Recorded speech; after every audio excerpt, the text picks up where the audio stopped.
El tesoro de David, por Charles Spurgeon. Salmo número 60. Título. Aquí tenemos un título largo, pero nos ayuda mucho a exponer los salmos. Al músico principal sobre los lirios, testimonio Mictam de David. El Salmo 45 era sobre los lirios y representaba al guerrero victorioso en su hermosura yendo a la guerra. Aquí le vemos dividiendo los despojos y dando testimonio de la gloria de Dios.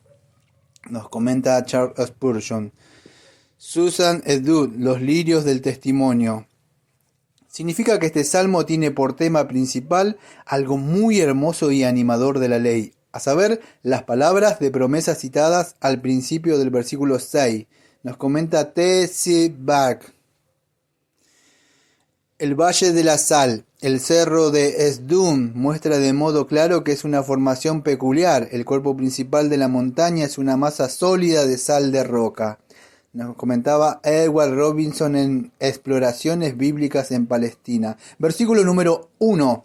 David se halla en posesión de un trono que se tambalea, perturbado por el doble mal de facciones internas y invasiones desde afuera. Achacó el mal a su verdadera fuente y empezó en el manantial. Sus métodos políticos fueron la clemencia, que, después de todo, es el más sabio, nos comentaba Spurgeon. Oh Dios, tú nos has desechado. La palabra usada aquí significa propiamente ofensivo, rancio, hediondo, y luego trata algo como teniendo estas características, despreciarlo, echarlo.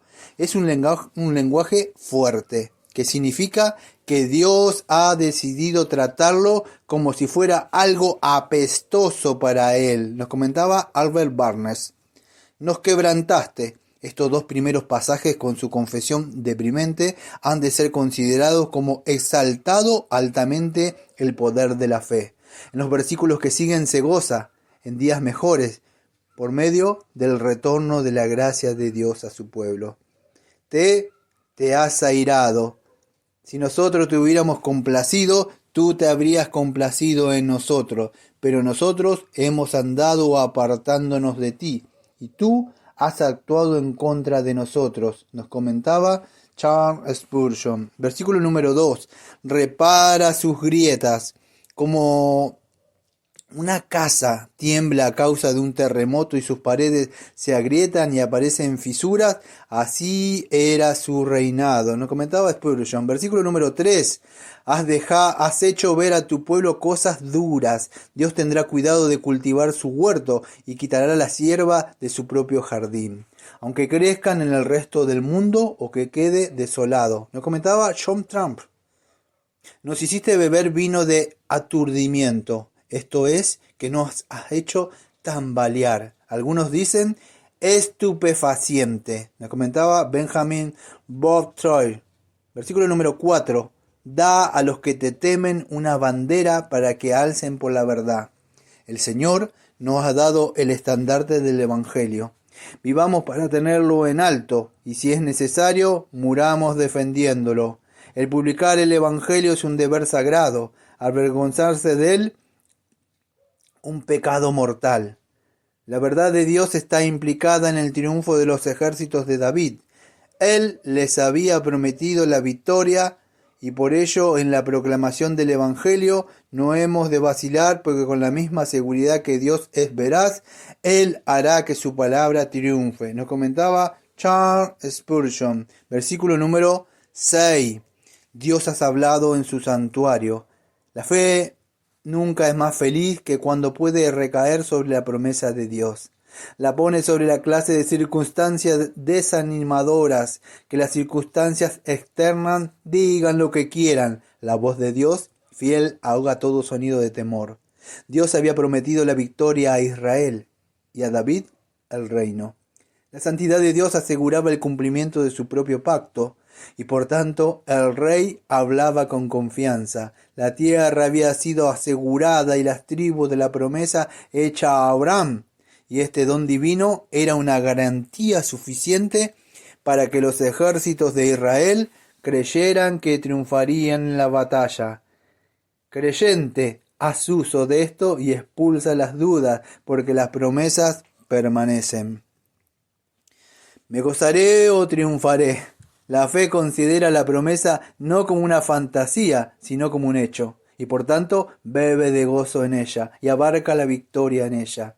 Dios ha hablado, ¡qué alegría! Acá tenemos el emblema para todo soldado de la cruz. Repartiré a Siquén y mediré el valle de Succoth. Cuando Dios ha dicho este divino será, el yo haré, pasa a ser no un gloriarse en vano, sino un eco acto del decreto divino. Creyente, levántate y toma posesión de las misericordias del pacto. Divide a Siquén y mide el valle de Succoth. Que los legalismos y dudas cananeas no te mantengan fuera de la herencia de la gracia. Nos comentaba Charles Haddon Spurgeon. Versículo número 7.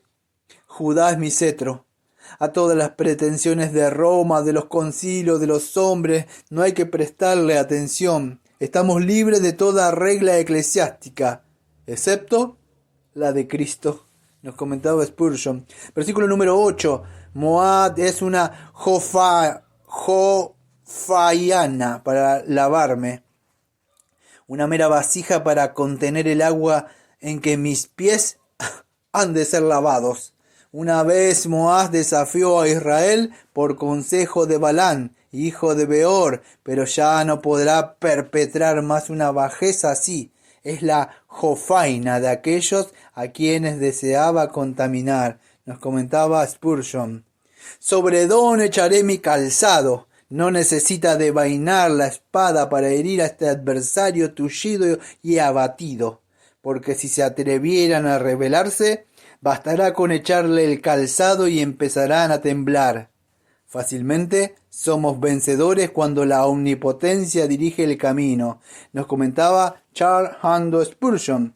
Sobre Filistea cantaré victoria. Tan desesperada es la causa del infierno cuando el Señor entra en batalla, que incluso la hija más débil de Sión menea la cabeza ante el enemigo y los desprecia. Nos comentaba Charles Haddon Spurgeon. Versículo número 11. Vana es la ayuda de los hombres. Como habían experimentado últimamente en el caso de Saúl, un rey que ellos mismos habían escogido, pero no habían podido salvarlos de los filisteos. Nos comentaba John Trump.